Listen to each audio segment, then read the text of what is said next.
First chapter से जैसे ही आगे बढ़ते फिर दिखने लगता है यार ये तो मैथ्स की एंट्री हो गई। प्रॉब्लम ऐसी हो गई है ना कि हमें अगर मैथ्स में दिक्कत है और फिजिक्स के कॉन्सेप्ट के साथ में जब मैथ्स आता है, जैसे अभी आपने प्रोजेक्टाइल मोशन जब पढ़ा तो प्रोजेक्टाइल मोशन में आपने कहा कि भैया जो प्रोजेक्टाइल है ये पैराबोला कैसे हो गया भाई, इससे क्या फर्क पड़ गया। अब डिस्प्लेसमेंट की इक्वेशन क्यों निकालते हो जब।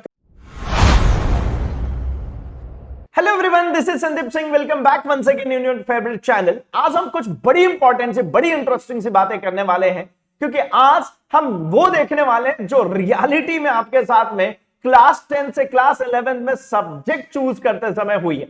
जी हाँ, हम में से बहुत सारे लोग हैं ना जो कि क्या करते हैं, वो साइंस तो पढ़ना चाहते हैं लेकिन मैथ्स नहीं पढ़ना चाहते। अब मैथ्स नहीं पढ़ना चाहते, साइंस पढ़ना चाहते, तो फिर क्या ऑप्शन बचता भाई? तो फिर ऑप्शन बचता है कि काम करते हैं, हम ले लेते हैं बायोलॉजी, और बायोलॉजी के साथ में हमारी फिजिक्स और केमिस्ट्री आ जाएगी एंड कंप्लीटली ये हमारी साइंस हो गई। अब हम साइंस पढ़ेंगे, बेहतरीन तरीके से चलेंगे। लेकिन होता क्या है, ये हमें जैसे ही पता लगती है कि यार ये फिजिक्स जो है ना, शुरू में तो बड़ा मजा देती, फर्स्ट चैप्टर से जैसे ही आगे बढ़ते फिर दिखने लगता है यार ये तो मैथ्स की एंट्री हो गई। फिर हमें लगता है कि यार ये तो बहुत बड़ा स्कैम हो गया, ये मेरे साथ बहुत ही बड़ा वाला स्कैम हो गया कि मैथ्स को छोड़ करके जो हम साइंस पढ़ने चले थे वो मैथ्स तो हमारा पीछा छोड़ ही नहीं रहा।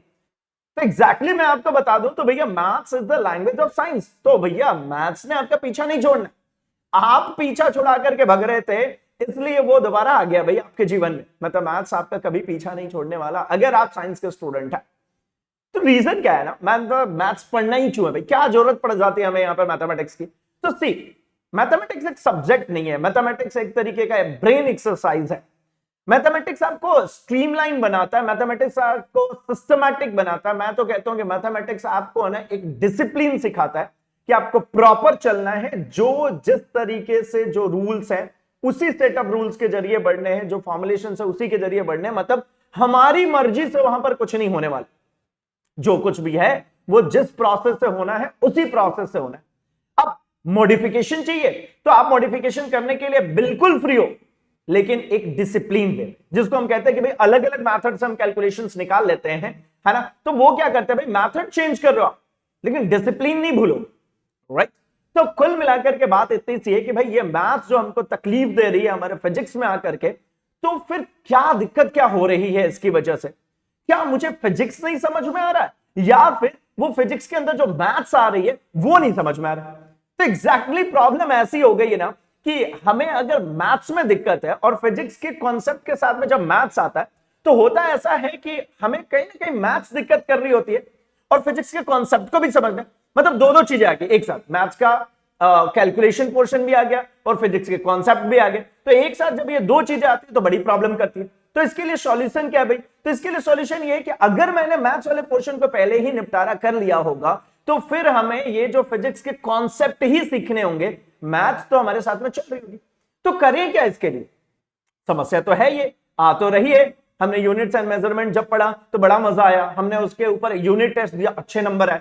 लेकिन जैसे ही हमारी कहानी शुरू हुई, जैसे ही हम आए हमारे मोशन चैप्टर में, 1D की बात करी, 2D की बात करी, तो समझ में आना थोड़ा थोड़ा धीरे धीरे कम होना शुरू हो गया, मार्क्स नीचे आने शुरू हो गए। जैसे ही हम लोगों ने वेक्टर्स इंट्रोड्यूस करा है, एफएलएम की बात करी, forces and laws of motion की बात करी, और थोड़ी सी दिक्कत आनी शुरू हो गई। तो इन प्रॉब्लम्स को रिजॉल्व कैसे करें? आखिर ये समस्या तो है। तो इनको सॉल्व करने का सबसे बेहतरीन तरीका है वो है आपको सीखना होगा आपके बेसिक कॉन्सेप्ट्स ऑफ मैथमेटिक्स। मतलब कुछ बेसिक कॉन्सेप्ट्स हैं जो मैथ्स में हमें कॉमनली सबको आने ही चाहिए, वो पॉइंट्स हम सीख करके आ जाते हैं। जैसे हमारा जो कैलकुलस पोर्शन है वो हमको बनना शुरू हो जाए, हमारा जो अर्थमेटिक प्रोसेस है हमारी बननी शुरू हो जाए, है ना, हमारी अलजेब्रिक जो प्रोग्रेशन है वो बननी शुरू हो जाए। अगर ये चीजें बनने शुरू हो गई तो इसके साथ साथ में हम एडिशनली कर लेंगे वो है वेक्टर्स। वेक्टर कैलकुलस को और हमने ऐड ऑन कर लिया। अगर इसको सेपरेटली समझा, मतलब फिजिक्स से इसको अलग कर दो भाई, सबसे पहले ये मैथ्स को अलग से समझ के आ जाते हैं। और इसको समझने के लिए आपको घबराने की जरूरत नहीं है, हमने कई सारी वीडियोस आपके लिए बनाई हुई है, कई लाइव सेशंस भी मैंने लिया हुआ है, उसके लिंक्स आपको इस वीडियो के डिस्क्रिप्शन बॉक्स में मिल जाएगा। और उसके साथ साथ में आपको और भी जब भी हम इंटरेक्टिव हमारी जितनी भी क्लासेस आती है उसमें अगर आप ज्वाइन होते तो वहां पर भी मैं अभी इसको कवर अप करने वाला हूं, क्योंकि क्लास 11 आपको स्मूथ स्टार्ट नहीं देते जब फिजिक्स में, तो बहुत कॉम्प्लिकेशन। तो भाई समस्याएं अनंत है, उनको खत्म करते हैं हम लोग। पहले सीखते हैं हम हमारे बेसिक कॉन्सेप्ट्स ऑफ मैथमेटिक्स को, फिर उसके बाद में हम उतरते हैं हमारे फिजिक्स के कॉन्सेप्ट को। जब मैथ्स हमारे दिमाग में चल रहा होगा और उसके साथ में जब फिजिक्स इंट्रोड्यूस होगी तो बहुत इजी लगेगा। जैसे अभी आपने प्रोजेक्टाइल मोशन जब पढ़ा तो प्रोजेक्टाइल मोशन में आपने कहा कि भैया जो प्रोजेक्टाइल है उसका पाथ जो होने वाला है, जो उसकी ट्रेजेक्ट्री होने वाली है, वो होगी पैराबोलिक। अब अगर हमें पैराबोला की इक्वेशन पहले से ही आती हो कि y equals to x square का टर्म जो बनेगा, है ना, जो हमारा क्वाड्रेटिक टर्म बनता है, जो एक्स स्क्वायर जो बनता है, वो हमारा पैराबोलिक फॉर्म होता है।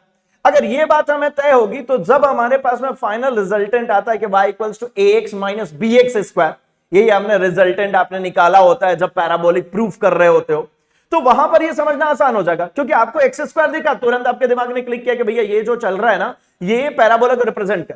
अदरवाइज फिर कहते हैं कि y equals to ax minus bx square जो है ये पैराबोला कैसे हो गया भाई, इससे क्या फर्क पड़ गया। अब डिस्प्लेसमेंट की इक्वेशन क्यों निकालते हो जब कभी भी आपको, है ना, ट्रेजेक्टरी निकालनी होती है। तो बात समझ में आ रही है क्या? ये जब मैथमेटिक्स को हमने एडिशनली, है ना, करके रख लिया, पहले ही करके रख लिया और स्ट्रॉन्ग कर लिया अगर उसको, तो फिर हमें ऐसे फिजिक्स में कोई भी दिक्कत आने वाली नहीं है। तो हम साथ मिलकर के इस प्रॉब्लम को दूर करेंगे, ओवरकम करेंगे एंड बहुत स्मूथ तरीके से हम हमारी फिजिक्स को स्टार्ट करेंगे, क्योंकि फिजिक्स बड़ी मजेदार है, बहुत ही इंटरेस्टिंग है, क्योंकि यहां पर वो सारी कहानियां सीखनी है जो कि अभी आगे भविष्य में भी आप कुछ ना कुछ ढूंढोगे। तो भैया एक्साइटमेंट बहुत सारी है इसके अंदर, बहुत सारी चीजें आपको मिलने वाली है। ये सब कुछ करने के लिए आप इजीली हमारी पूरी क्लासेस आप ज्वाइन कर सकते हो। एंड हम लोग अभी आपके लिए लेकर के आए हैं एक बहुत ही शानदार वाला बैच, जिसको हम कहते हैं क्या भैया, शौर्य बैच। जी हाँ, ये जो शौर्य बैच है ये फुल कोर्स बैच है, ये आपको 9 मंथ्स के सब्सक्रिप्शन के साथ में मिलता है। इसमें हम लोग बिल्कुल शुरू से सब कुछ कराने वाले हैं, बिल्कुल स्टार्टिंग से करा रहे हैं, डे 1 से करा रहे हैं, टॉपिक नंबर 1 चैप्टर नंबर 1 से बात कर, मतलब कुछ भी नहीं छूटने वाला। यानी आपके वो बेसिक कॉन्सेप्ट्स ऑफ मैथमेटिक्स जो मैं बार बार बोल रहा हूं, वो पहले मैं स्ट्रॉन्ग करा दूंगा, और जब ये स्ट्रॉन्ग हो जाएगा तो आपके न्यूमेरिकल्स भी बनेंगे, कॉन्सेप्ट भी समझ में आएगा और लॉन्ग टाइम तक याद भी रहेगा। ठीक है, सिंक्रोनाइज हो जाएगी सारी चीज। तो फटाफट से बेटा वीडियो के डिस्क्रिप्शन बॉक्स में जाइए, लिंक को क्लिक कीजिए एंड ज्वाइन कर लीजिए हमारा शौर्य बैच। साथ मिलकर के धमाल करते हैं और बेहतरीन तरीके से हमारे फिजिक्स को समझते हैं। तो मिलते हैं हम अपने सेशन में, तब तक के लिए अपना और अपने आसपास सबका बहुत सारा ख्याल रखें। Thanks for watching. Unacademy. Let's crack it.